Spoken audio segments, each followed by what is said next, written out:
started. It's cooling off a little bit in the room. I noticed a number of you have your phones out. Let's make sure that the volumes are on mute. Welcome, thank you for coming. Parking's horrible downstairs, so we may see a few people rolling in over the next half hour even, as they find parking. My name is Jody Higgs. I am the Caregivers Support Counselor for the South Fraser region, and I work for Pacific Community Resources Society, or PCRS as we're called. And PCRS is a long-standing not-for-profit agency that operates in the Lower Mainland, really from Vancouver to Carameos at this point. And we work with youth and families in vulnerable communities to create healthier lives. We have Rebecca Mitchell back with us today, and talking about a fairly hot topic. I would have thought filled a room with sibling rivalry. I have 2 kids of my own, and I was a sibling myself too, so I remember those feuds and fights. And I remember the love and connection too, you know. So, and then I think when we look at the kids that we're caring for and some of their pasts and their traumas, that they carry a load that's a lot heavier than I did or that my kids have to carry. And in terms of what they've seen and what they've experienced. And oftentimes what the older sibling actually carries into that relationship as well in terms of their own caretaking of their younger ones. So I hope Rebecca will touch on some of that for us as well. So here we go. Thank you. So thanks for having me back. I realized last time I was here I didn't allow for a break in between, so I apologize for those of you that were here, and I made you sit the whole 2 hours. So we will take a little break around 11 and stretch or go out and get some cooler air if that's what we need to do. I was hoping today would be a little bit more of just a conversation, and we're a bit of a smaller group, so I think that might work well. When I was putting this together, I was thinking about the fact that we all have our areas of strength in parenting and caregiving, and we all have areas of a few more challenges. I myself will admit that sibling issues and tension and bickering is one of my biggest challenges. I have 2 boys, and I grew up actually as an only child between my parents. I have a much older half-brother and half-sister, so my home was always very peaceful and quiet, and not a lot of tension and conflict. I would spend lots of time with my cousins, who were a family of 7 siblings, and that was crazy and chaotic. My husband, who I married, is from a family of 3, and they're all very close in age. So their mom, it was one of those like 3 under the age of 5, right? And so they're all very close now in their later years. But as we have been raising our boys, there were very stark differences between what I would react to and be able to tolerate and what he would react to and be able to tolerate. And so often I would be wanting to be, guys, cut it out, right? And 2 boys, very high energy. And my husband's like, relax, it's just normal. And it's hard to shift when you're not sort of used to that. And so I had this moment one day, this was quite a few years ago, my mom and my late father now had gotten 2 puppies. And I was sitting there and I was just watching the puppies play. And they looked like they were going to tear each other apart. They were wrestling and like grabbing each, you know, one would grab the other one in the jaw and literally drag it across the carpet. And I was like, oh, I get it. I get it. This is nature. And I've actually been trying to fight a little bit of nature. There's this like magnetic pull that these puppies have towards each other. There's this magnetic pull that my boys have toward each other, right? They would go into the bathroom to brush their teeth and get ready at night and bicker, argue, but never did they want to do that separately, right? So I started to sort of get this image in my mind of like bear cubs or puppies. And so whenever they would get, you know, excited and start sort of tossing around, I would just try and go, bear cubs. Go along with it and just try and keep that reactivity down. So that may be a tip for some of you, and certainly, certainly issues of computer's acting a little bit funny. There it is. Issues of sort of, minor bickering and tossing and all of that, we'll talk through. So what I wanted to do today is highlight some, maybe some ideas for some prevention, and maybe some ideas for transforming some relationships that are challenging. I'm not talking about eliminating sibling issues and sibling tension and sibling rivalry. Why? Here it comes, right? This is nature. There is a magnetic pull that siblings have towards each other, and a trying to sort out whose role is what. With our older son, I remember going through lots of years of having to remind him, you're not the parent, you're not the parent. We're right here, we can handle this. But, as I go through some of my training, and even when I spent some time training with Gordon Neufeld, he talks a lot about the dynamics in relationships, right? And somebody needing to be in charge, and a lot of times I think that is an older sibling's natural role, is to try and keep everybody in line. And so there's part of it that they just can't help themselves, right? So we can try and work and mitigate that, but that may not be something that we can always eliminate. And then if you have children who have had to be in a role of caring for their younger siblings, and now they come into your home, it's going to take a long time for them to trust that you can do the job of taking care of the siblings when nobody else has been able to do that, right? So there's lots of interesting dynamics that play into it. There's lots of interesting personalities, somebody mentioned, right? We all come into the world with different temperaments and personalities, and some of those features remain fairly stable. And so when you have larger families, there may be some challenging dynamics to make work, just because those personalities are so different. And so that's kind of the way it is.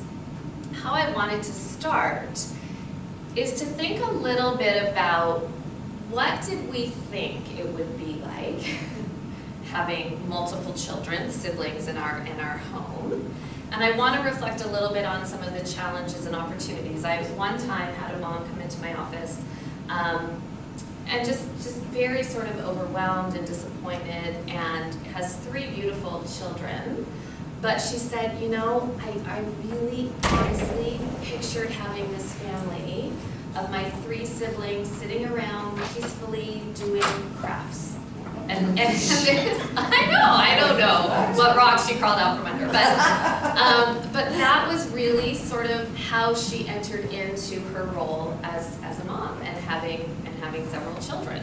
And when the reality of that's not typically what happens in day-to-day life, we want to cherish those moments if they do happen. She was having a really hard time adjusting to that. So, what did we think this was going to be like? What were some of our hopes and dreams? I know with having 2 boys, I was hoping that they would always be taking care of each other and looking out for each other, and even having each other's backs. If one of them got in trouble, the other one's going to go in and try and cover up. What are people's thoughts about that? What are you asking when you thought about it? Like when we were younger, or when you were sort of entering into that role of becoming a parent, becoming a caregiver, thinking about taking care of siblings, several different children?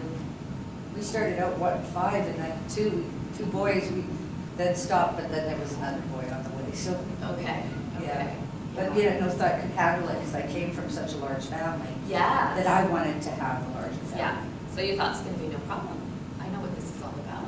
Well, Got this? not necessarily. Not necessarily. Yeah. Yeah. If we were to think about currently, what are some of the challenges that you experience within the sibling dynamics that you're working with? What are some of those challenges? I think for me it'd be more around boundaries. Okay. Knowing that they're going to have this bear puppy. Yeah. When do, like, what do those boundaries look like? Right? Okay. When do you step in? Okay. Perfect. Yeah. And we'll talk about that later on. Yeah. I was also thinking similarly, because the sibling rivalry is like how far does it go? I mean, so I know my kids sometimes they go to a little too far and Yeah. pounding on each other. Yeah. It started out kind of friendly and then it got carried away. And then on the middle side, he also likes to do parenting sometimes. And I can have to remind him, like, the parents are good there. Yeah. Right? Yeah. Thank you. Yeah, exactly. For your assistance. Exactly. Yeah. So he's frustrated sometimes, though, because it's over and over reminding. Yeah. And he's a really big case working and he's like sick something or Yeah. so it's like, Wow. and his brother is small, so he thinks that he should be able to say Yeah. and he should be listening. Yes, Now. exactly. Yeah, because I'm bigger and I can overpower. Yeah. So boundaries, having the other one sort of boss the other ones around. What else? What are some of the challenges? I have two girls, so there's very little physicality between them, but Yeah. there's just like constant, just at each other. Bickering. Yeah, and- constant Yeah. bickering. Okay. Yeah. So lots of arguing.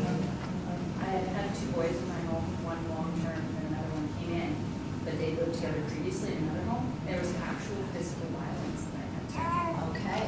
Okay. yeah, sort of. So sometimes wedge it's, myself in between. it can these 6 escalate. feet tall teenage boys. wow. Yeah. Physically sometimes. Yeah, I bet. I bet. How about when you have siblings of a,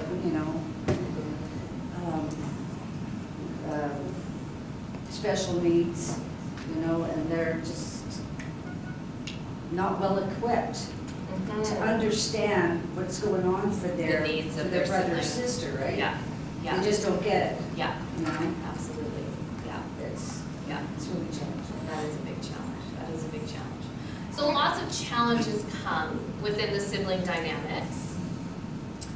If we were to sort of flip that around and think about what are then the opportunities that can come out of these sibling dynamics, what can we think of in those terms? Being in the audience on graduation day. Being in the audience, yeah.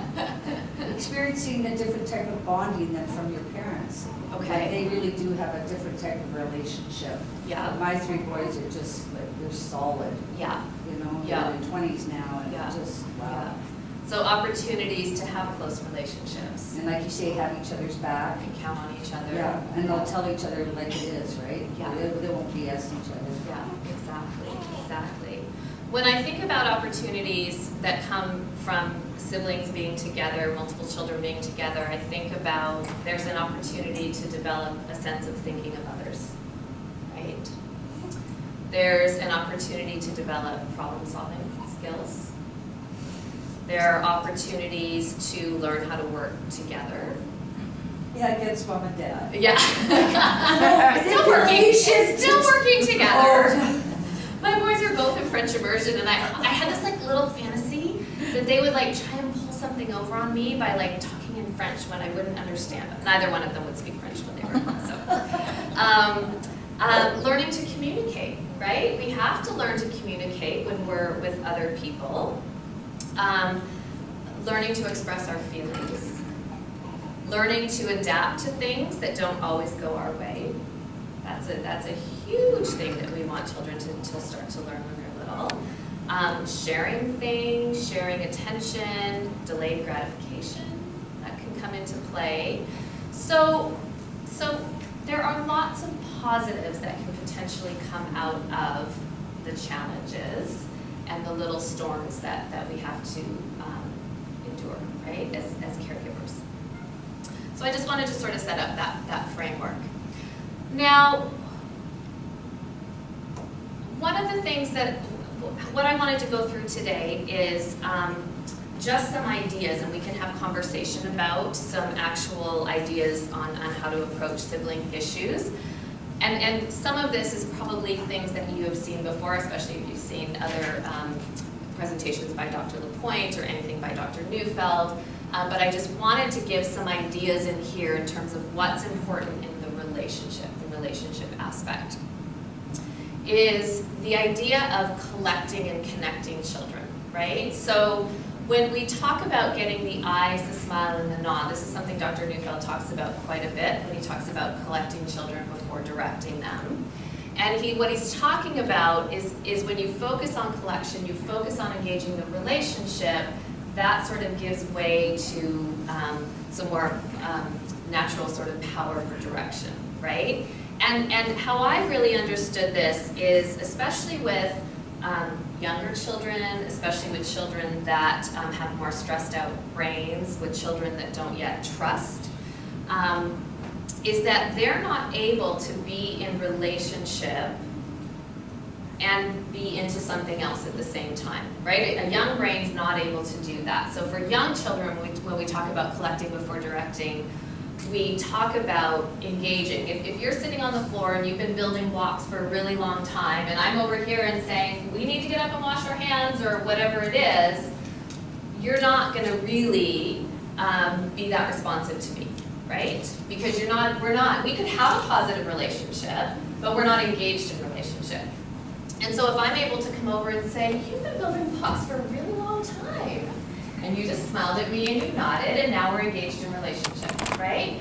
So it can be simple steps. And if you think about children that don't trust, those sort of chocolates have to happen over and over and over again to engage that relationship, because those children that don't trust, we approach them and already they're in threat response mode, right?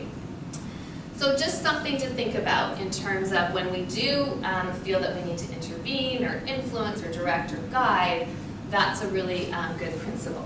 The other principle of no matter what, again, goes to how our attachment systems are wired and the maturity and the integration level of those brains, that for young children in particular, they can't hold on to the idea that we're upset with them and the relationship is still okay. Right?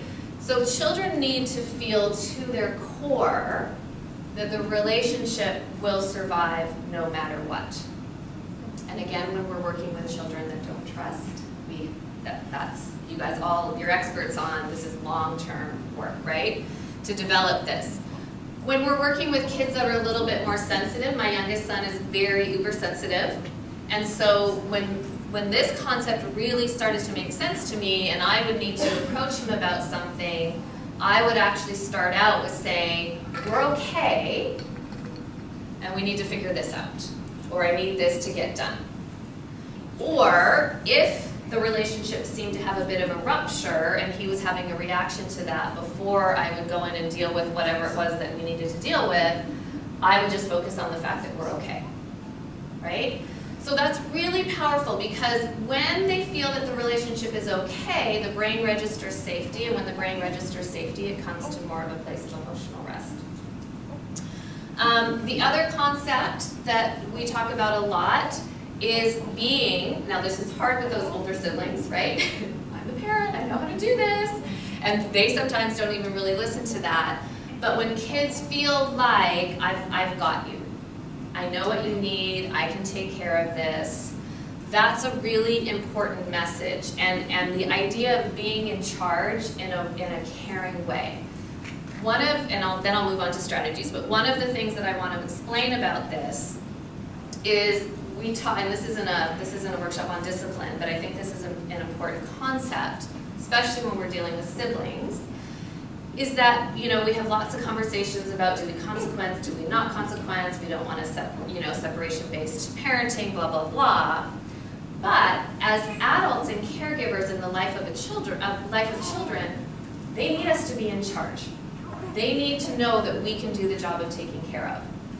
And so there are going to be times where we have to step in and say, it is not safe to be hitting each other with the blocks. I'm going to be in charge of this right now, and we'll figure out something else, right? You're still taking the blocks away, but you're taking the onus in terms of doing that, because you're being the person that's in charge. If I'm sitting there saying, if you throw that block one more time, I'm going to take it away, now I'm putting the onus on the child to behave, when they may not be equipped to behave consistently, or even in that moment, depending on their arousal state. So that concept of, I've got you, I can take care of this, I can be big, if I step in and do something, it's from a place of taking care of. We're not going to have screen time today because I need to take care of that brain of yours, right? That's a really important job of mine. So all of that messaging is really important. So I just wanted you to sort of hold on to those concepts.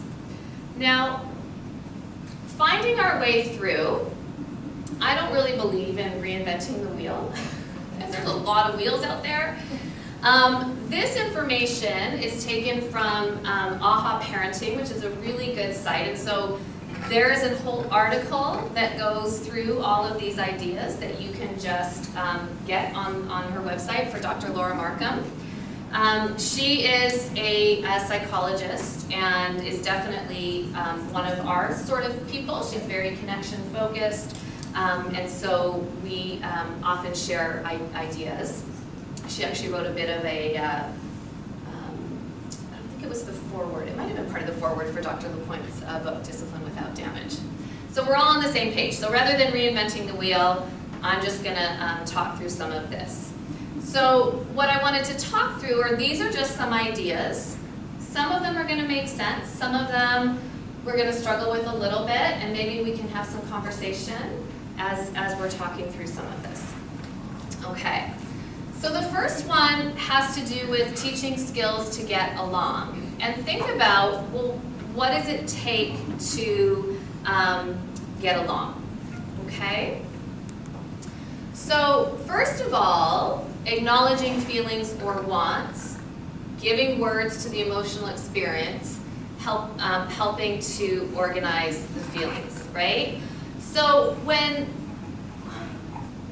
things get really overwhelming and tensions get really high, and you can hear that, right? You can hear that in the tones, you can hear that as things are escalating.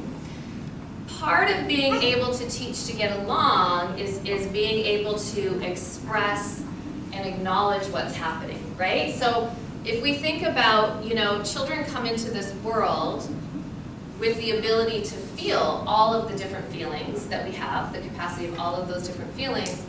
What they don't come into the world with, and what we're often surprised at how long it takes, I think I talked about this last time I was here when we talked about emotional regulation, is how much help they need to organize those feelings, right? And they're organizing those feelings in the context of relationship and us being able to help them sort through that. And that also helps with that integrative functioning, right? Because we're not leaving them just sitting with all of these icky feelings. We're actually putting some words and sequencing and language and logic and all of that to the emotional experience. And that helps integrate it and not make it so overwhelming. And so if we're able to acknowledge the feelings, so I thought I had everything organized this morning, right? I left on time here because of, for the traffic. I found a parking spot and I realized I didn't bring my glasses. So you're gonna see me read like this. But an example. Do you want mine? Pardon? Do you want mine? Can I try? I have astigmatism, so I don't know if it'll work, but it might help a little bit more. I used to be able to get away with it. It's not. My arms aren't quite so long anymore. Thank you. I'm gonna try.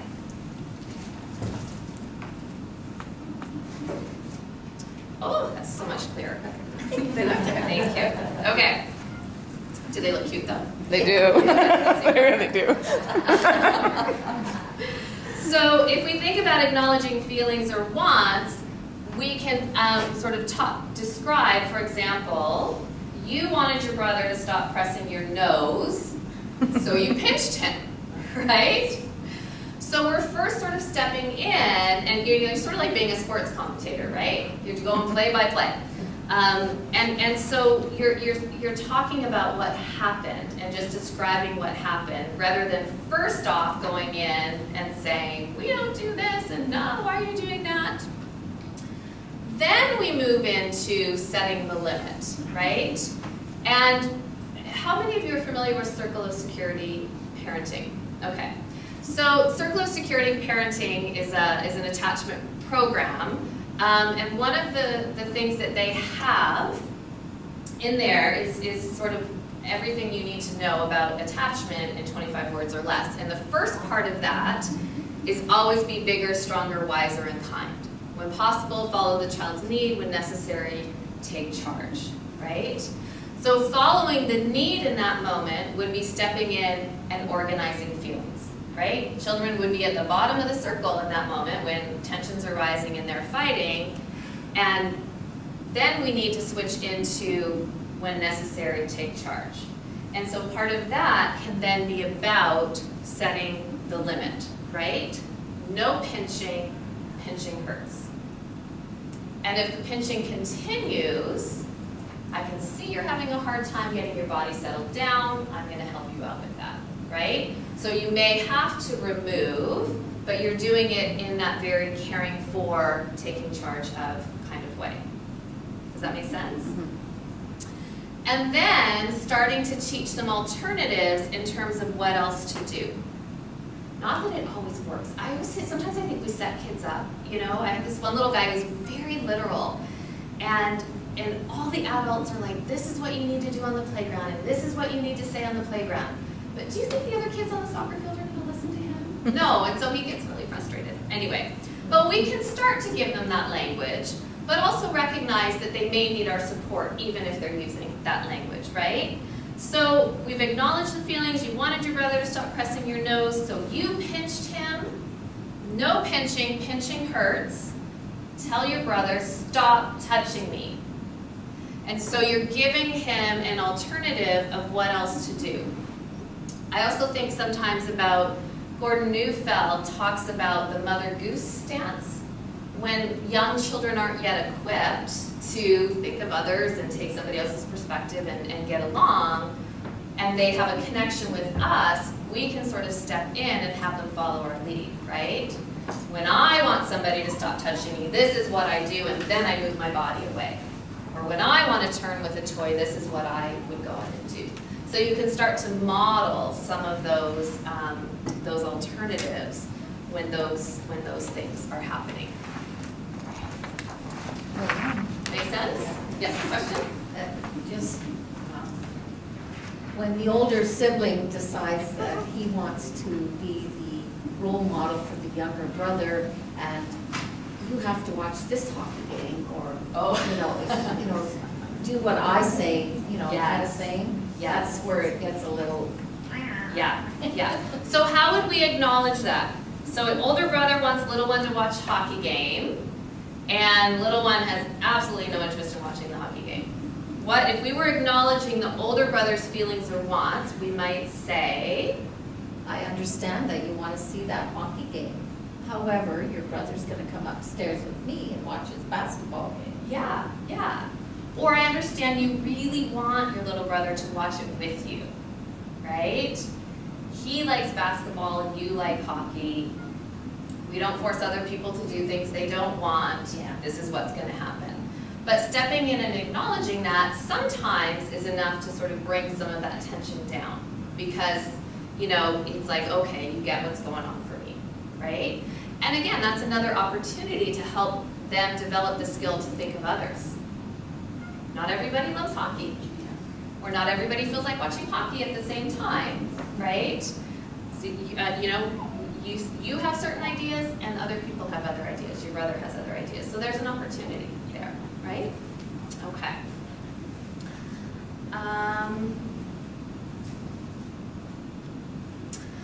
So the other idea that came about is the idea of coaching rather than admonishing. And when I think about this, I think, number one, it takes two to tango, and you're not always sure how the dance started, right? And siblings are very crafty at getting the other sibling in trouble. They like that, I think, is like an inborn skill that just sort of comes. So it can be the subtle look, the subtle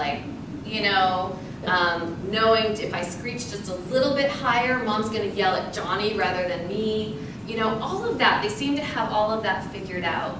So we have to be really cautious of always or often defending one child, and how does that message land on the other child, right? And let's be honest, usually we often end up defending the younger child, or we end up admonishing the child that gets a little bit more excited a little bit more easily, right? Those kids that everybody's doing the same thing on the playground, but it always just goes a little bit, farther with that one.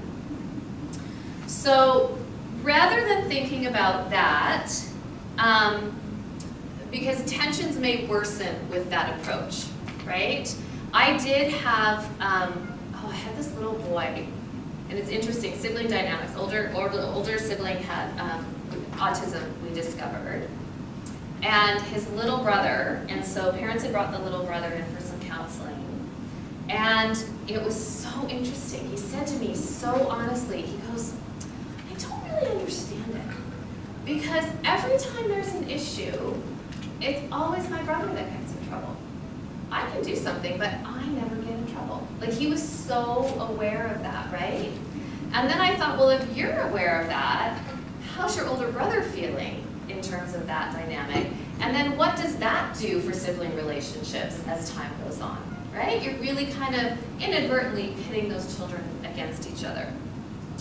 So instead of sort of getting into that, again, coach the children to express their needs, right? So it may sound something like dad comes in and says, Daniel, you look upset. What don't you like? Can you tell your sister? And Daniel says, I don't like pushing. So then dad helps facilitate that. Serena, Daniel says he doesn't like being pushed. Will you stop pushing, or do you need my help to move away, right?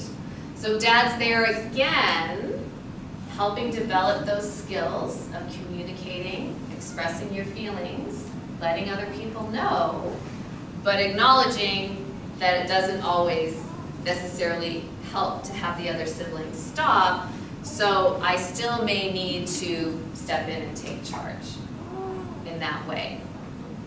But that's very different in terms of just stepping in and trying to shut it down, right? Which is often what I would have felt moved to do, because before I started imagining happy little bear cubs wrestling around, the stress for me got really high that I just wanted it to stop, right? Guys, cut it out, you know? And it's so funny because sometimes they would turn to me and be like, Mom, we're okay. I'm like, oh, okay. Maybe we need to put up flags, you know?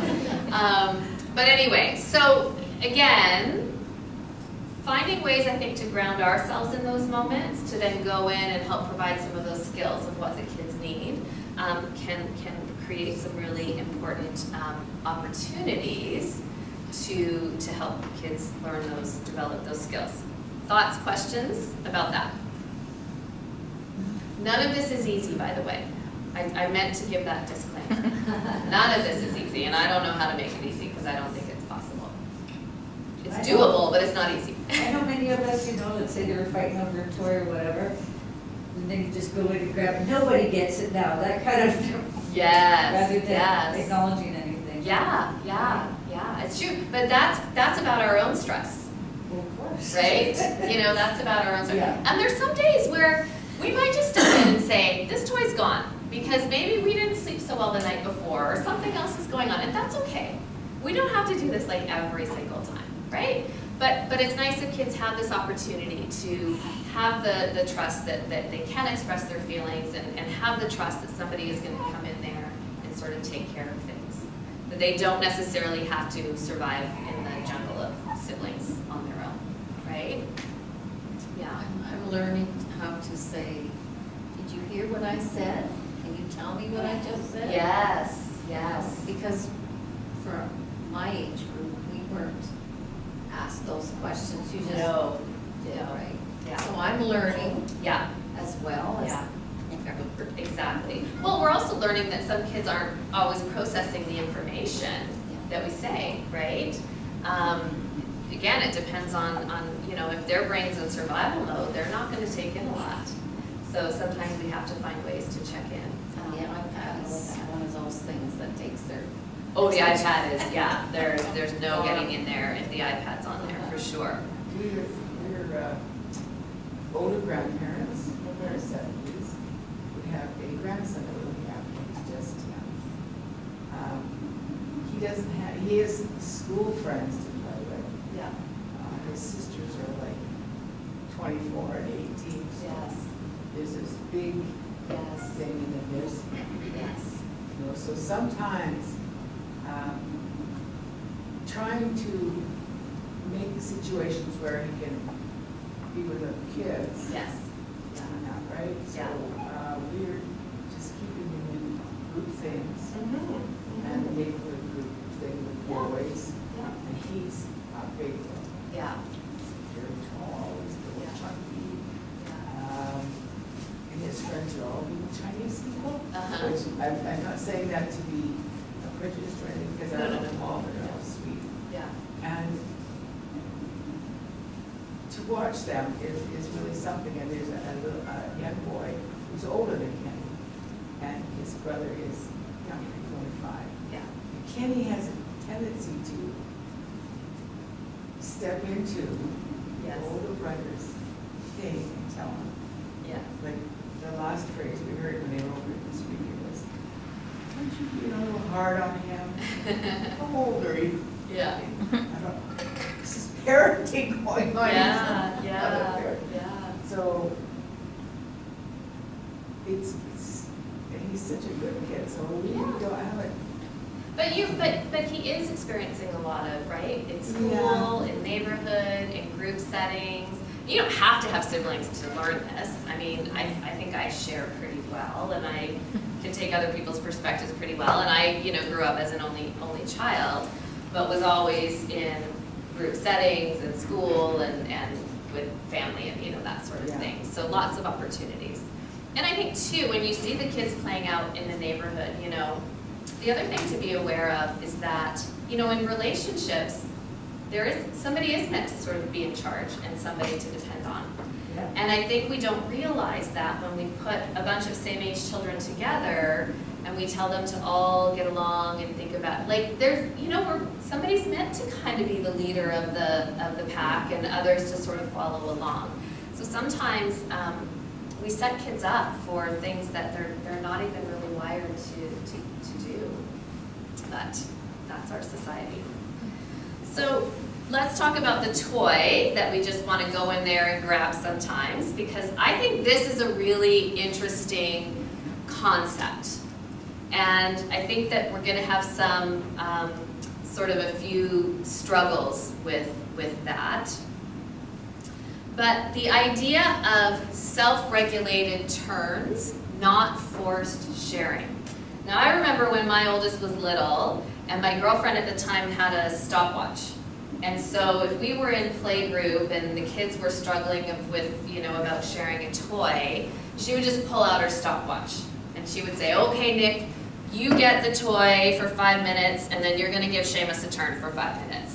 And I was just like, okay, they seem to be satisfied with that, right? So we sort of had imposed this idea of, we're gonna force you to take turns and we're gonna tell you sort of how often that needs to happen. This is a totally different idea. Self-regulated turn taking, not forced sharing. So, again, I think there's a lot of opportunities here. One of the things that we have to think about is, how do we view the upset of the child that's not yet getting the turn, right? How do we view that upset, and what happens for us as the upset is occurring? Because sometimes that's the thing that we have to really pay attention to. How we react, or what happens for us. For a lot of us, if little Johnny's like broken hearted because Bobby's not giving him a turn, that just rips our heart out, right? We just think, we can't leave him feeling so upset. I need to fix that. I need to do something for him. I need to time this turn, or I need to take this toy away because it's just causing too much angst. So, are we taking away some opportunities to learn there, right? I think about the idea of delayed gratification.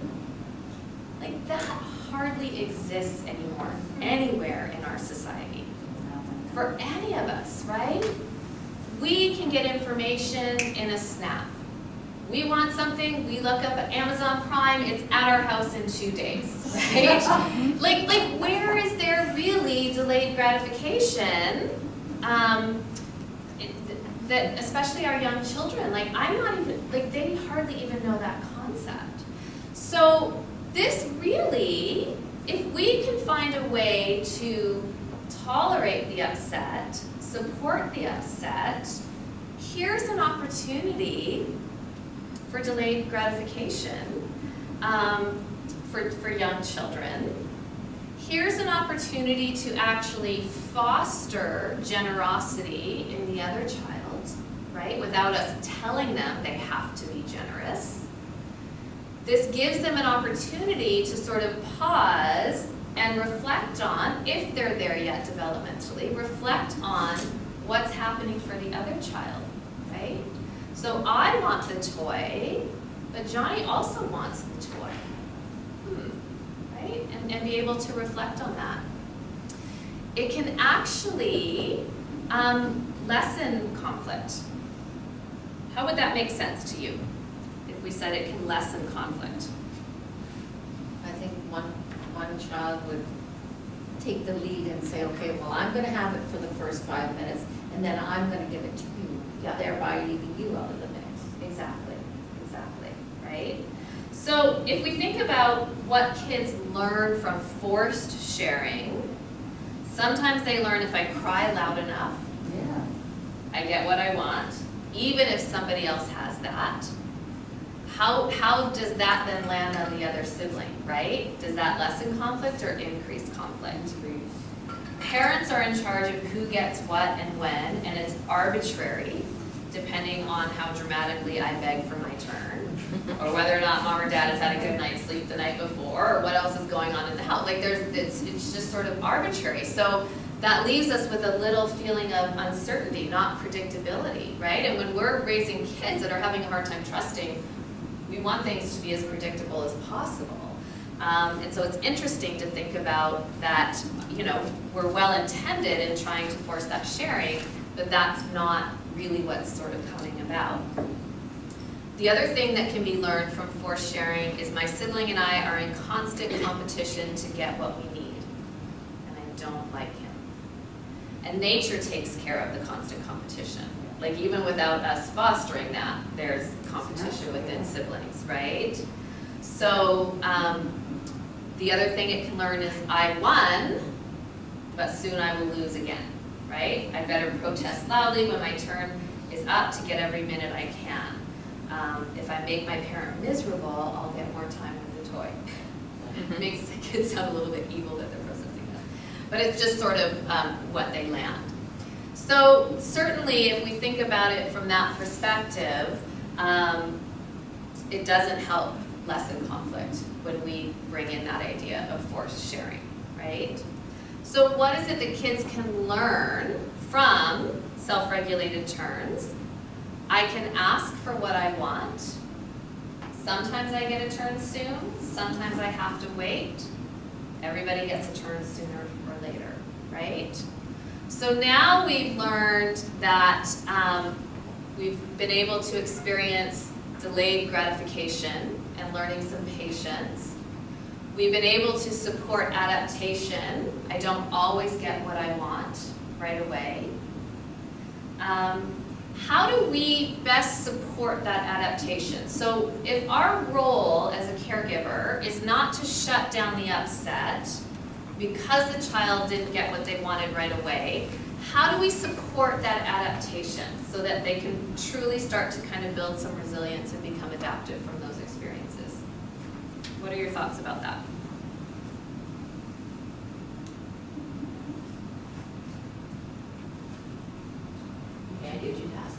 Okay, so in order for children to become more adaptive, they have to be able to experience things not going their way, not turning out the way they thought they would.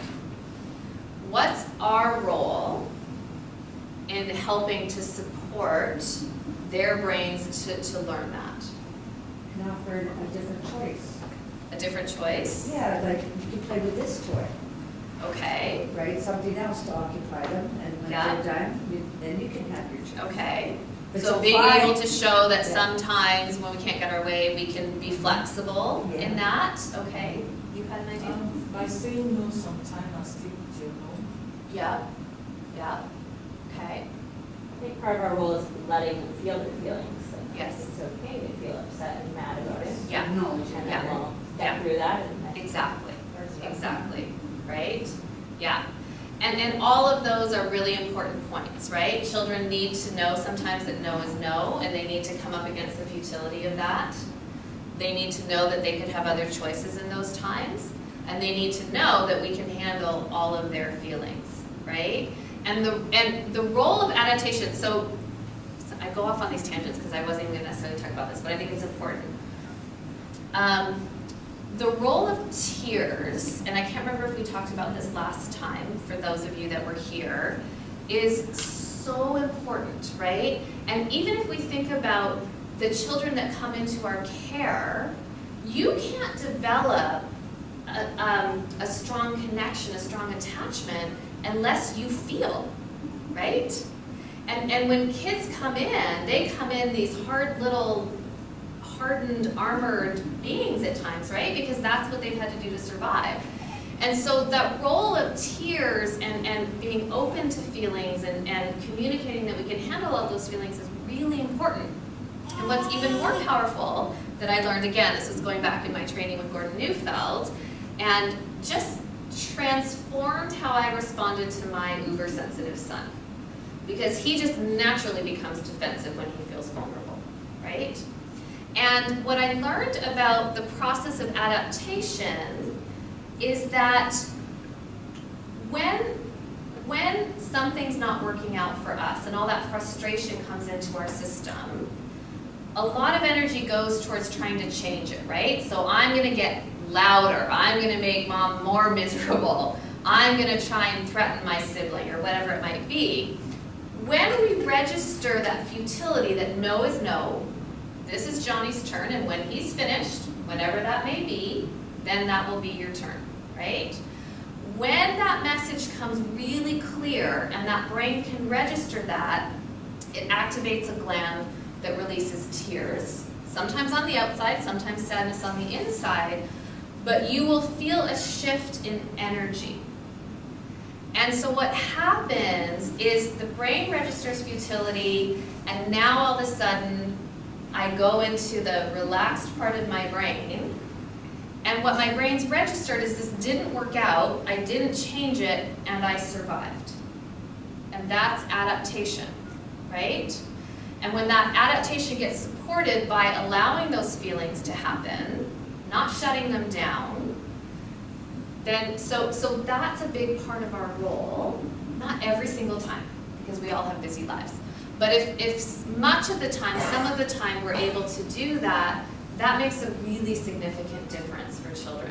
And I saw this over and over with my youngest son, and I really believe that that's been a huge part of his ability to adapt to things when they don't work out. Think about a moment in your own life when something happened. It could have been the loss of somebody significant. It could have been something else that you weren't able to change. And often what we feel at first is the mad, right? We have to go through the mad before we can get to the sad. But all of a sudden, if we register this is not changing, then the shift happens, right? And we just are like, okay, I either have to deal with it or I have to let it go and kind of move on. And the same happens with children. And so I think that there are even more opportunities to support that adaptation when we don't force that sharing. So let me go through this one more time and then I can give us a break because I can feel our energy going down in this heat. So here's what kids learn. So I can ask for what I want. Sometimes I get a turn soon, sometimes not. Sooner or later I'll get a turn. It's okay to cry, but it doesn't mean I'll get the toy. So that's making room for those feelings. You can be upset. I can handle it. We'll get through it. And you're giving those messages. It's okay to feel, right? I don't get everything I want, but my parent understands and helps me.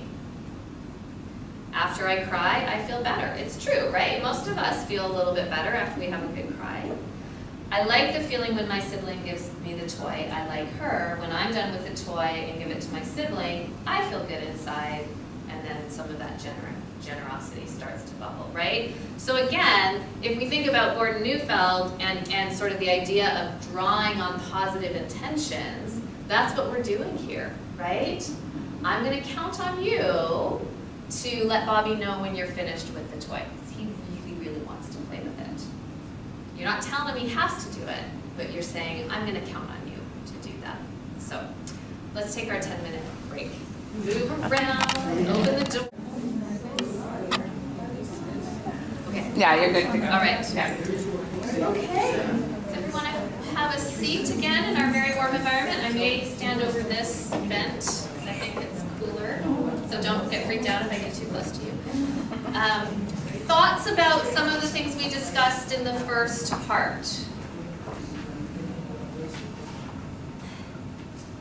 Any thoughts about the tiers? I sort of brought that up. We had some bit of conversation on the break that there are some members of the family, sometimes often the men, that don't always encourage the tiers, that try and shut that down. Were you just having that conversation? No, Oh. I was thinking about my nephew, he'll be 2. And Yeah. I was over there and I was babysitting, and he's crying, seeing him over bed, seeing him hang out. Yeah. And his parents sometimes are like, okay, you don't need to cry about this. So I just gave him a hug, and like, it's okay to cry. Yeah. It's totally okay to be sad about Yeah. this. Doesn't change it, it's still Yeah. bedtime. I love you, let's hug for a bit. Yeah. And he's like, it's sad. Yeah. I'm like, Yeah. no, I get it. Yeah. I don't want to go to bed either. Exactly. And I think that's the message, right? You can cry about it, it's not going to change it, but I'm right here to sort of accept that, and then be able to move on. So anyway, just something to keep in mind. So let's keep moving through. The next idea that is brought up by Dr. Laura is no comparisons. And I sort of put on here, does this really need an explanation? And again, you know, what I think about is that siblings on their own will compare themselves to each other without any of our encouragement whatsoever. How many of you had that experience where you might comment to one sibling to say, oh, it was so great or so helpful when you did this, and right away the other siblings, well, I do that too. Always, you know, it's like, I'm not even talking about you, but I really appreciate when you do that as well.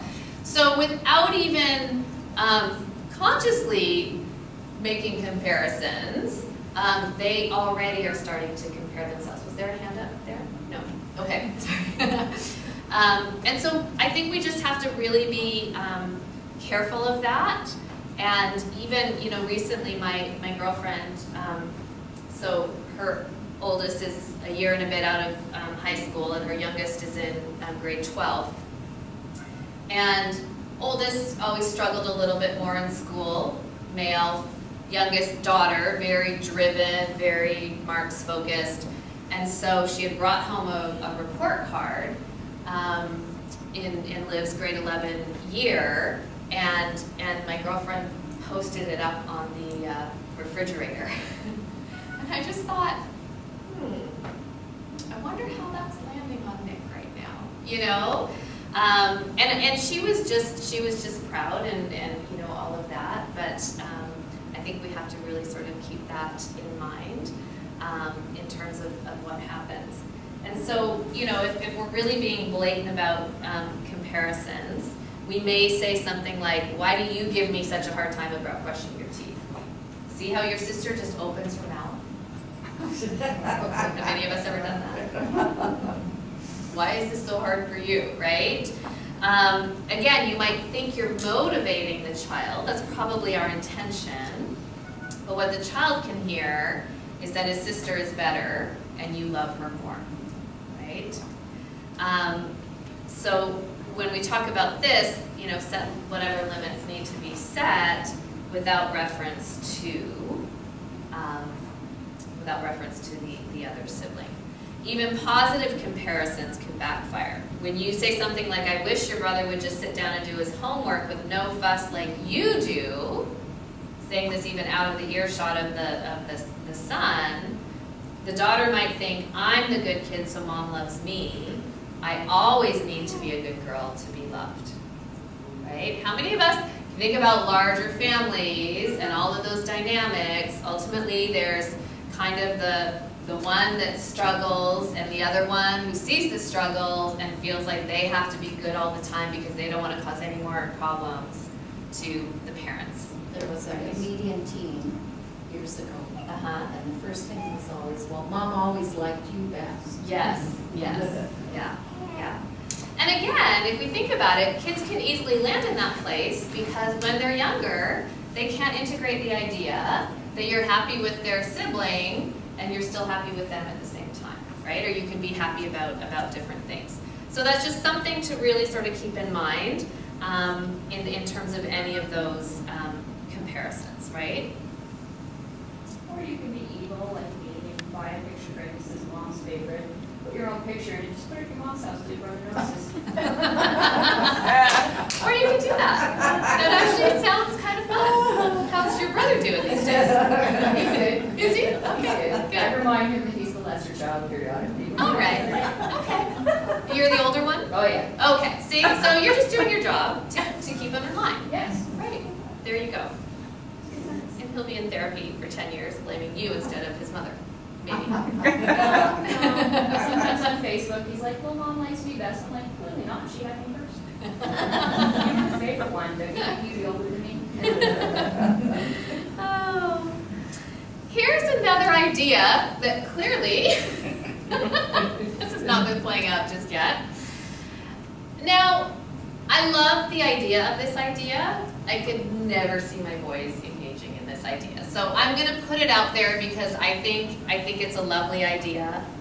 I also know it may or may not fit with your family vibe. You know, I don't know, maybe if you had girls it would be a little bit easier. But just the idea of creating an atmosphere of kindness and appreciation, highlighting different appreciations at dinner time, creating opportunities to be kind. Again, thinking about Gordon Neufeld's perspective of drawing on positive intentions is that, finding things to draw out that positive intention. I'm going to count on you to help me bring these grocery bags in, or I'm going to count on you to do this part of the task, and creating that kind of an atmosphere. It just goes with when we focus on something positive, we feel more positive about things. But I think a lot of kids would, I don't know, would you agree with me? Can anybody see this happening in their family? I could, but I have two girls. But you have two girls. Yeah, and we talk kind of. And not to say that boys, like this all not the to time. say that boys wouldn't, but I mean, my boys don't, but they're typical boys that don't really even say much half the time, so. I do it with my son, but it requires prompting. Like, Okay, is so how do you go about that? Do you mind sharing? if he's really focused on something negative, I'm like, tell me 3 good things that happened today. Okay, Or we go to his baseball game, I'm like, tell me 3 things that you did really well.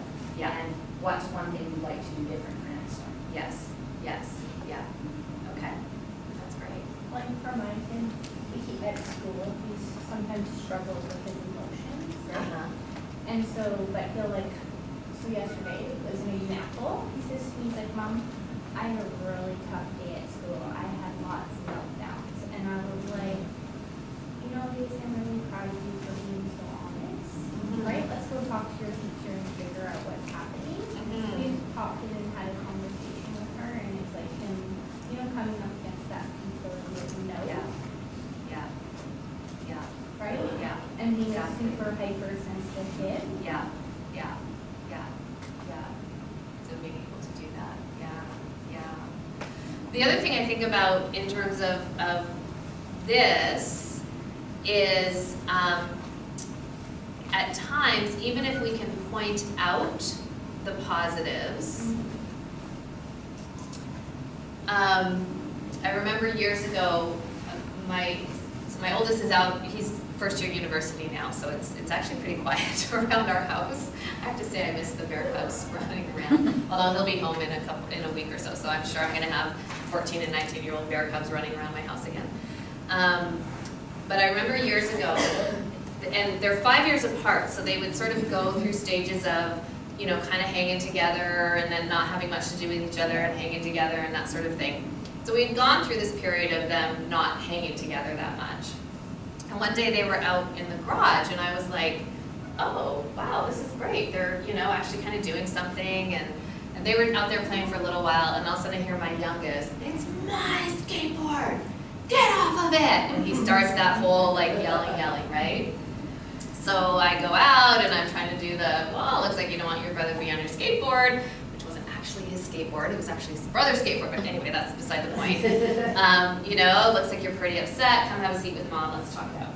And so all I did is we went and sat down and I just said, I was noticing that you guys were having a lot of fun before Seamus pulled out the skateboard.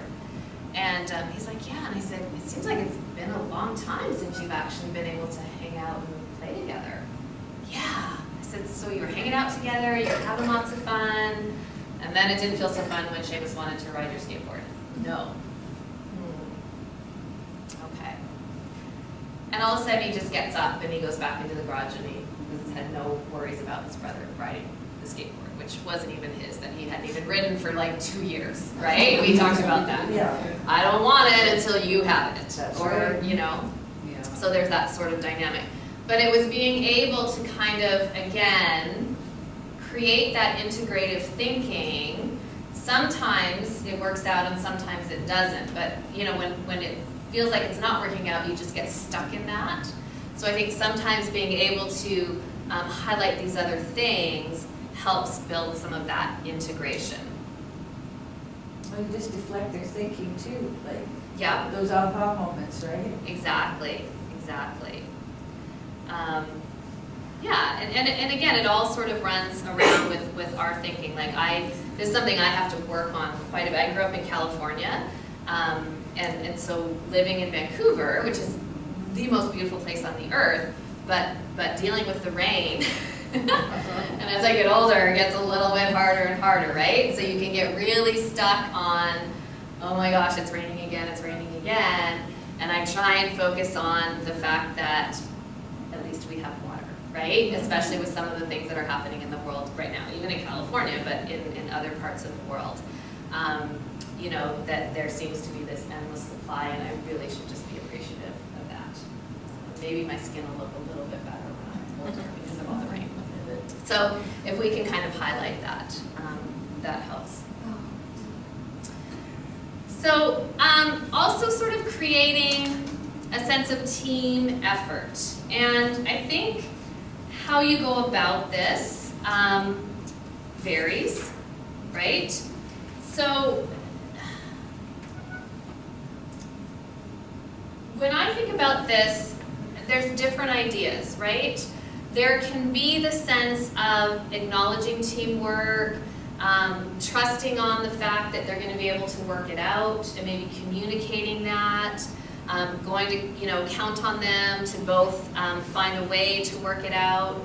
Sometimes expectations can be based on teamwork for some things that are more of a privilege. Now, it's not that, again, we have to be cautious when we're talking about rewards and privileges, but sometimes there's, sometimes we just want kids to work together to be able to then do other things together, right?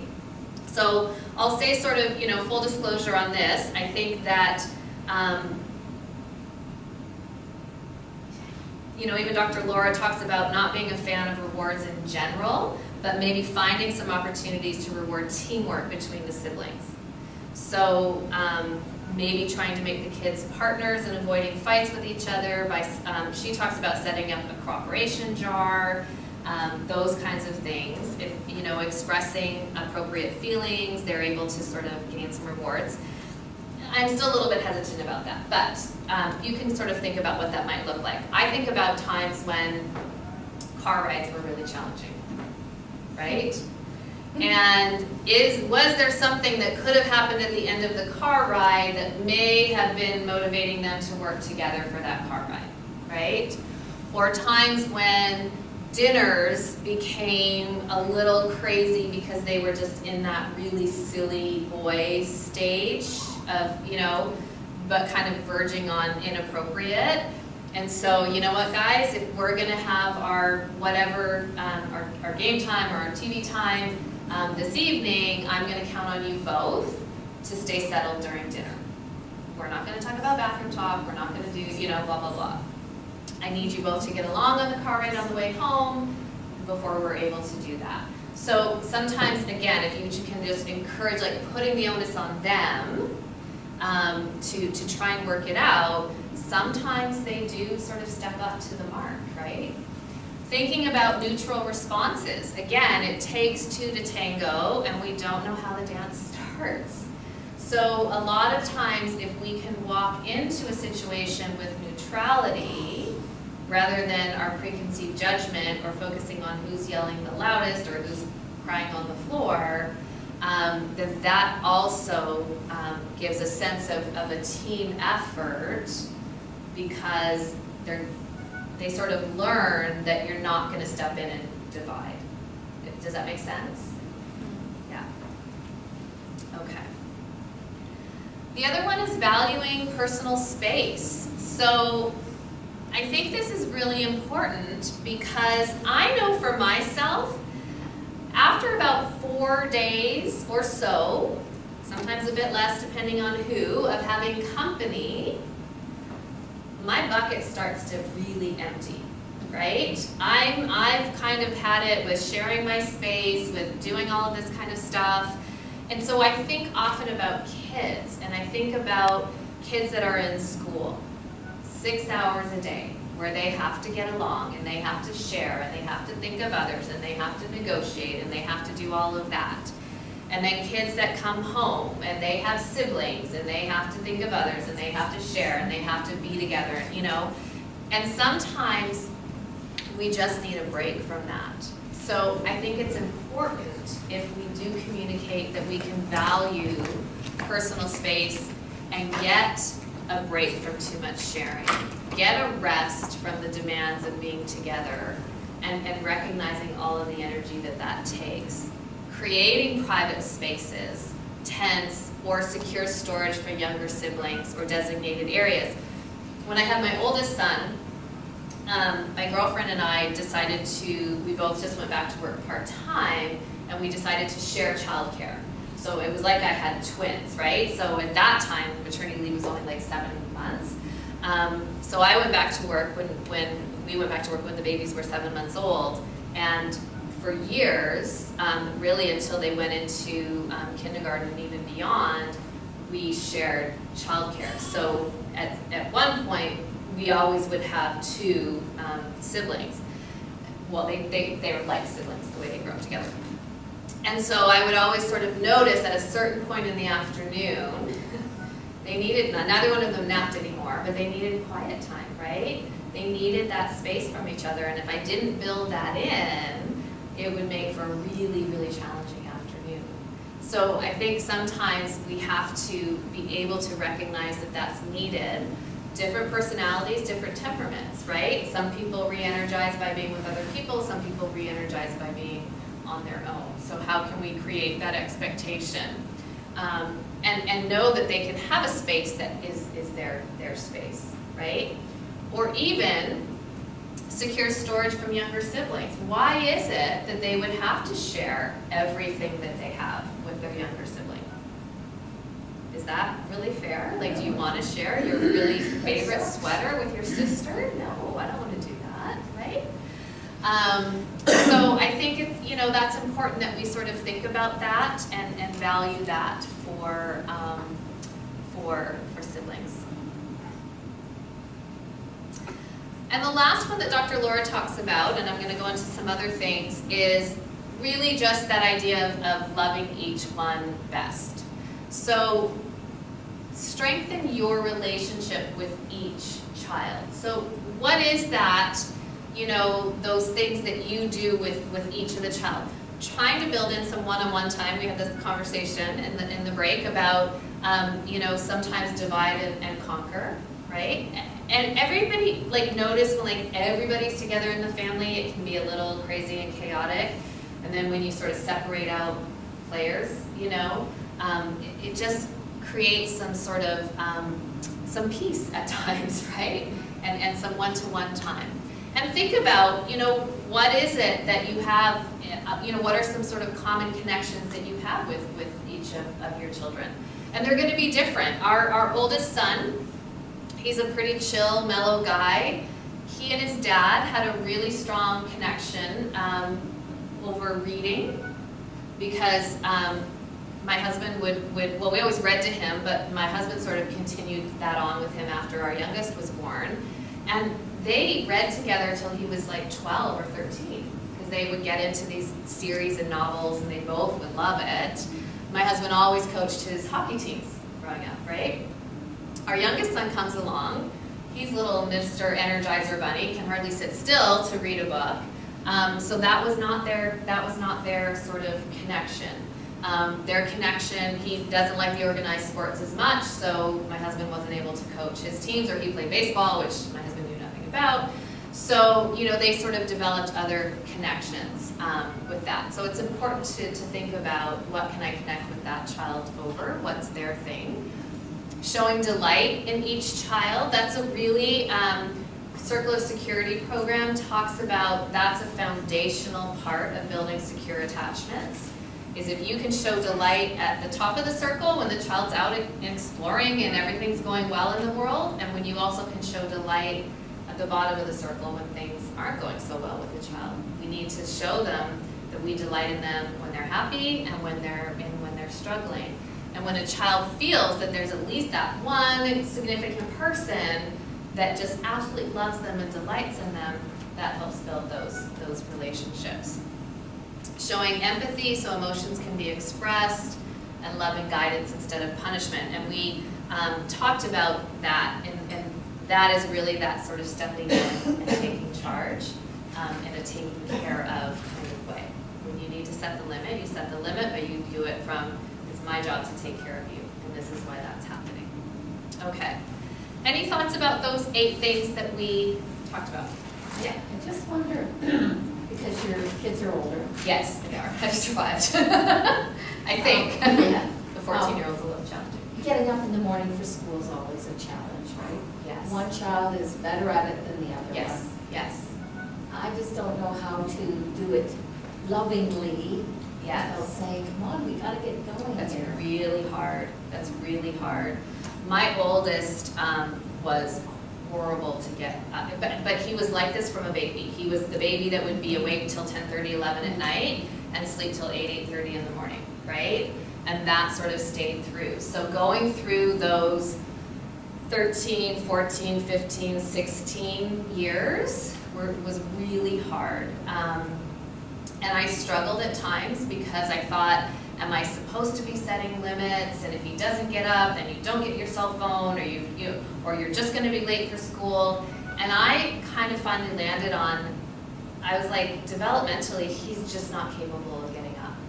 Like his body can't do it. So he does need my loving support to come in, even if it's 3 times, to get him up. And at about 16 and a half, 17, he started getting up on his own. And I was like, oh, there's something has happened in that brain. Thank goodness, right? But it is stressful, But I think, again, we have to think about, how are we interpreting that? Are we interpreting that as being on purpose, or him just not caring? And I just sort of, my gut was like, he just can't do it. But our youngest, he was my baby who was up at 5:30 every morning. Don't know how I survived that. He's 14 and now sleeping until 10 or 10:30. But he's able to get up pretty easily on his own, right? Because he's the kid that as soon as his eyes are open, he's out of bed. He always was. I'd hear the little footsteps in the middle of the night, run down the stairs. And my youngest would lay in bed and call for me. Mom. So anyway, so that's sort of, though, loving each one best for who they are and sort of how they're walking through the world, if that makes sense. Okay, I the other day pulled up an oldie but a goodie. Has anyone read Siblings Without Rivalry? This was back from, I think, the 80s, I want to say. And I was like, oh yeah, it's still really relevant, right? These were the same authors that wrote How to Talk So Kids Will Listen, How to Listen So Kids Will Talk. They had some great ideas. So I thought what might be helpful is to land on a couple of concepts, because I know some of you early on mentioned the challenges of when things get too physical and too aggressive, then what do we do? So the two things that I wanted to highlight from this book, and I'm sure you can still get this on Amazon because we can get anything on Amazon Prime, right? Is to talk about the concept of bickering, right? And again, this was always my like nails on chalkboard for me. It is all of the bickering that happens and the escalating that sometimes I'd be like, guys, cut it out, you know, and they'd be like, Mom, we're fine. So sometimes we have to think about staying out of it. Just stay out of it.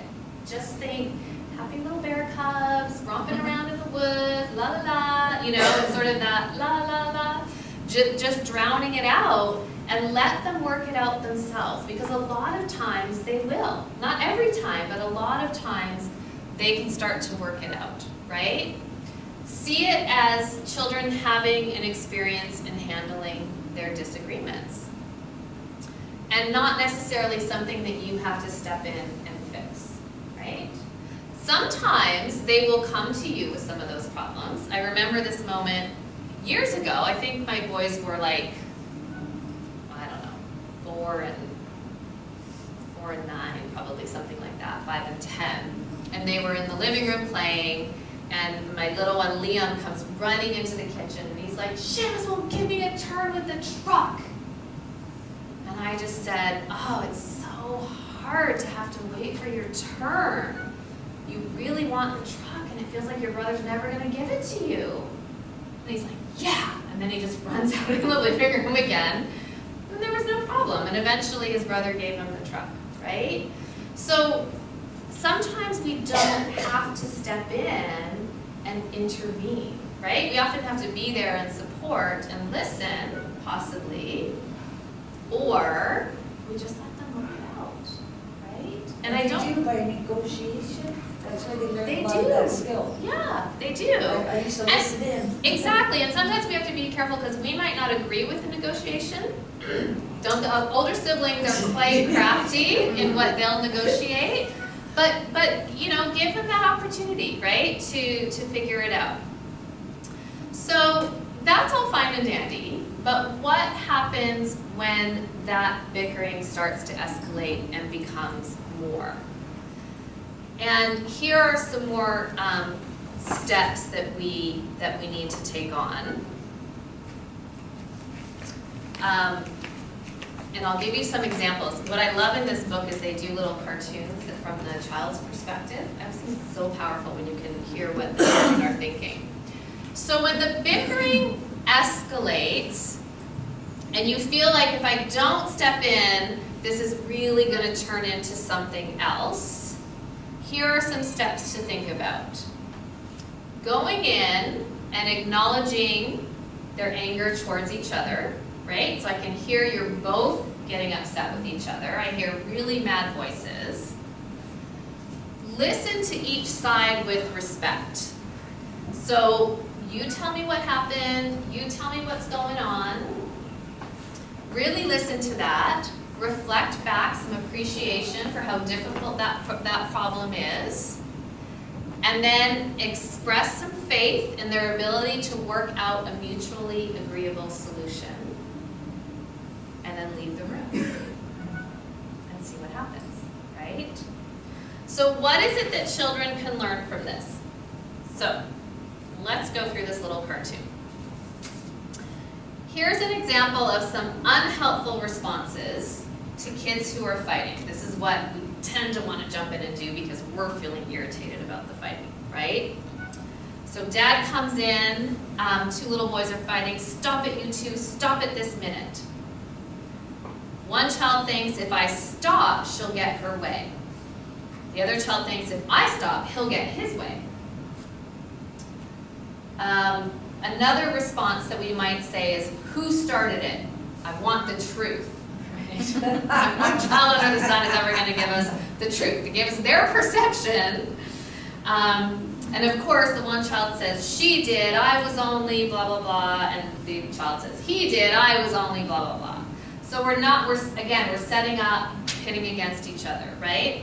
Another response might be, shame on you for fighting over fighting over some little toys. Every time I look at you two, you're squabbling. So one child's thinking it's her fault, I was playing with it first, right? And the other one is it's his fault, he wouldn't let me play with it. Kids are why are they so good at blaming the other one? Because they can't take that other perspective. Dad might come in and say, I don't care how it started, I want it ended.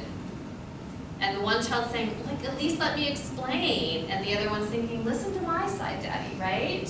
So nowhere in here do we have any opportunity to feel heard, to sort of appreciate the difficulty of the struggle, and to be given a chance to work it out. Nowhere in there do we have it, because we're just trying to shut it down.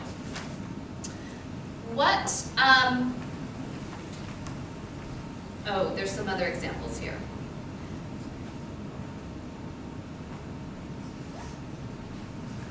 So another one might be, I like this one. I swear you two are going to give me an ulcer.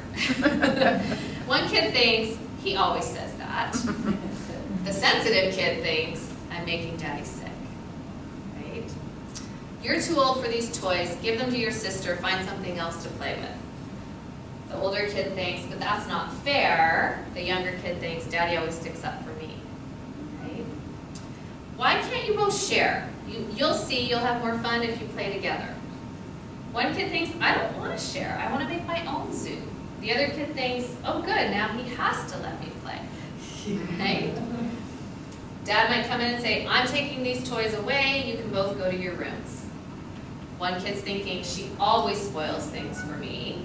And the other one's thinking, well, at least he can't play with them anymore. So that's how we go.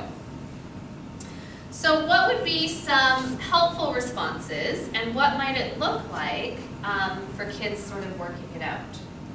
So let's go through some of the steps. Boy, you two sound angry at each other. One kid turns around and says, yeah, she grabbed my zebra and I was making a zoo. And the other one says, I wanted to play with it too, right? So we're listening to each side. Dad says, so it was your idea to build a zoo, and you wanted to play with it by yourself. So he's sort of clarifying this is what's happening. Child says, yeah, that's right. But when you saw him playing, you wanted to play too. Other child says, yeah. I see. This is a tough one, right? Let's show appreciation for the difficulty. Two children who both want to use the same toys at the same time. So Dad's just sort of explaining what the dilemma is. And then he says, I have confidence that if you two put your heads together, hopefully not literally, you'll come up with a solution that feels fair to each of you. While you're working it out, I'll be reading the paper. And he leaves the room, right? So all of these steps really by just describing what he sees, acknowledging the dilemma, and counting them. So here's kids working it out. One kid says, well, I had it first and it was my idea. Sister says, I only wanted to help. Brother says, I don't want any help. Sister says, can I keep the zebra? Brother says, no, I need the zebra, you take the cow.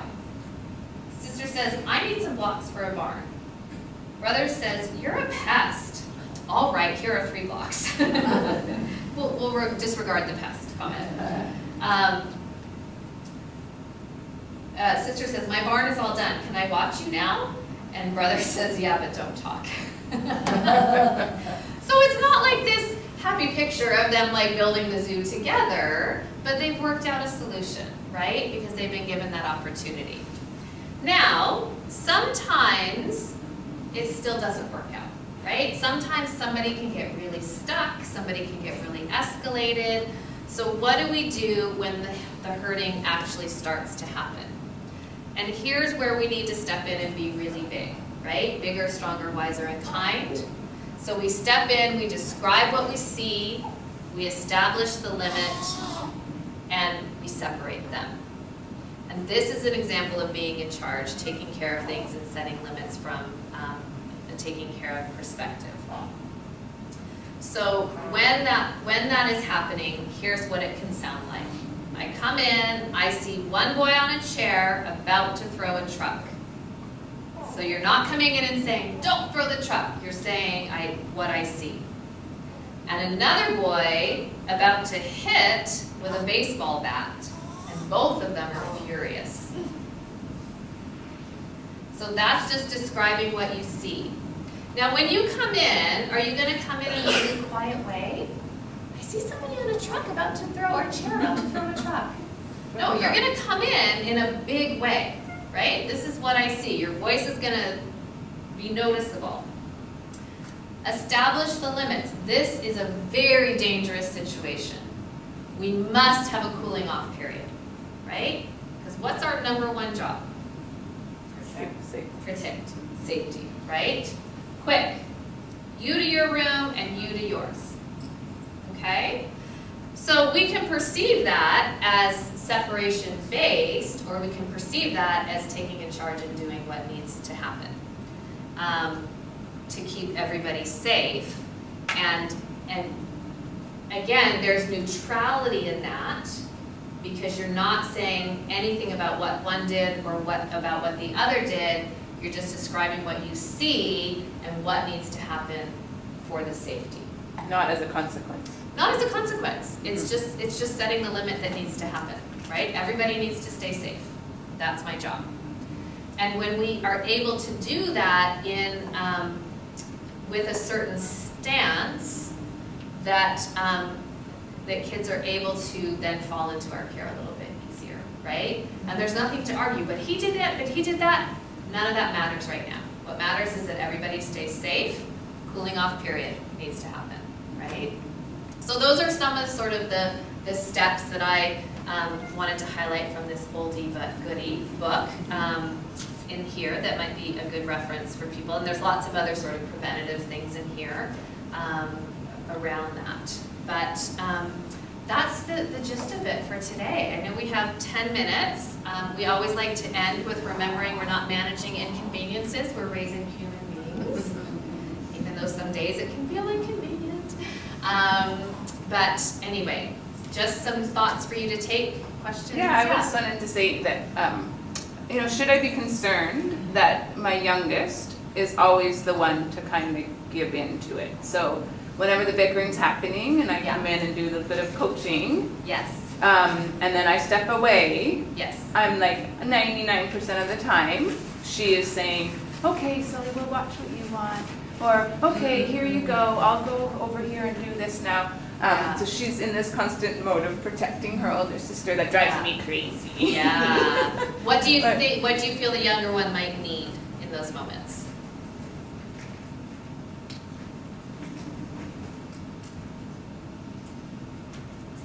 I don't know. Because she seems... Do you think she needs some support to have a stronger voice? Do you think she needs some assurance that even if her sister's unhappy with her decision, they're still going to be okay? Yeah, it might be, right? Yeah. So I think you have to sort of follow your gut on that. And, again, personality. Some of us are pleasers, and some of us are leaders, and I don't want to squash that in her either. That giving, like she's very much like that. Giving, right? So but you also kind of want to balance out that's really okay with her. It might be that it's actually not that big of a deal. Yes. I don't really care what show we watch. Right. I just And I like get to that watch a impression show. sometimes. Yeah. Right? Especially with the bickering, probably most people do with the siblings. Exactly. That it sounds like it's a bigger deal, or they're more invested than they actually are once you get into it. And so you may want to check in about that later. And sometimes we don't know. I had years ago, my oldest son, who's very he's just an easygoing kid, or I always thought he was a pretty easygoing kid. Anyway, there's some complexity to him, but we had a new little boy move into the neighborhood who was a very dominant personality, and they played together a lot, and it seemed like it was going okay. And one night we were tucking into bed and doing our stories and songs and everything, and he just broke into tears, and I said, Seamus, what's going on?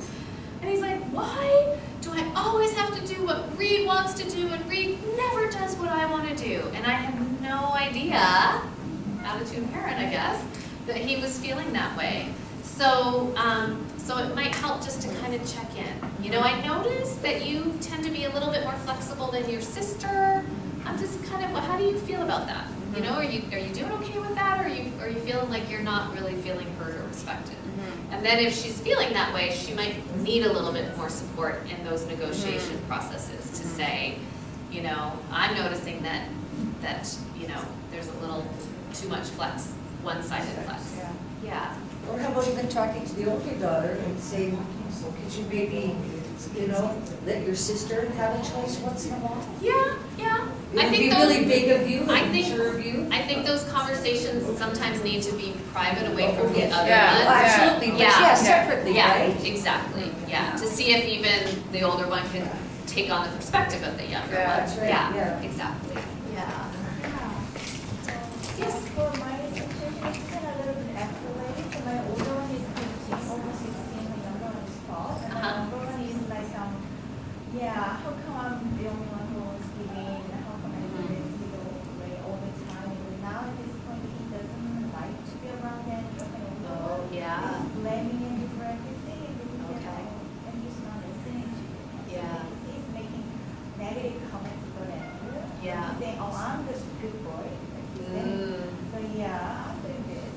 Yeah. I'm very proud of himself. But at this, on the other hand, he has a very high expectation of himself. So Yeah. sometimes he has really big struggle based Yes. on his own expectation. Yeah, And then yeah, sometimes I can see he's making himself too stressful for him. Yeah. I think I can see that the baseline is not Yeah. healthy and healthy. But my point is that my younger one is already feeling like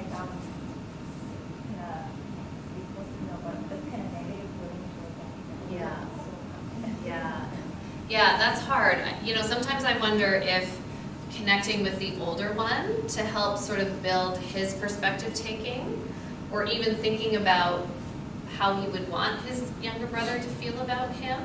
You know, it's sort of like when we're doing like social thinking stuff. You know, what kinds of thoughts do you want others to have about you? Might be a place to start. And the younger one might need a stronger voice as well. but the thing is, my older one is not very kind or gentle of personality. So Yeah. actually, I think Andrew, my older one, caused everything because never helps her, never cuddles around him. He Yeah. just wants himself. He just wants to get everything himself. He's so jealous of Andrew. Yeah. So I don't know how to help Andrew as well. Yeah, to understand Also, his brother's differences. Yeah, yeah. It's hard. Sometimes it's just those conversations that all of our brains are wired a little bit differently, and you know, with maturity. I mean, I think for a lot of us, we weren't able to come into making sense of a lot of things in life until we were in our earlier 20s. You know, so we're sort of like planting the seeds along the way.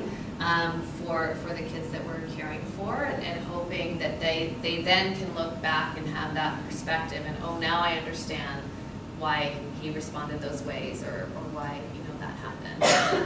It's sensitivities. You know, my youngest son has made my older one cry at times. You know, he's like, why is he so mean to me, Mom? I don't understand. And, you know, we talk about sensitive brains, and he just gets pricklier a lot easier, and, you know, that's just kind of how he's wired, and we're trying to support it the best we can, and just try and bring about some of that understanding. And then hormones come into play at that age. Hormones come in. Big time. Yeah. So lots of testosterone. I made up a new name for 14s that I will not repeat today, but my girlfriend and I were walking the dog last night, and 14 has hit, and I was like, oh yeah, there needs to be a term for that, but I don't want that one on camera. Just turn it off. Yeah, there you go, full disclosure. Anyway, thanks everyone, and all the best to you all as you go growing up all of these siblings, and thanks for your attention. Go outside and get some fresh air. Thank you. Thanks. And just, some of you are already aware, but take note, our next month is actually a 2-day workshop. So it's happening on Wednesday, May 23rd, and Thursday, May 24th. And it's 9:30 in the morning until noon. So it's a little bit longer and it's 2 days. And that's the brain-based disabilities and the fetal alcohol syndrome or fetal alcohol spectrum disorder. And it's sort of part 1 and 2. So the Wednesday's kind of brain-based disorder and FASD 101. And then the second day on the Thursday is more sort of strategies or practical applications in working with these children and youth. Okay? Excellent. Good. Excellent.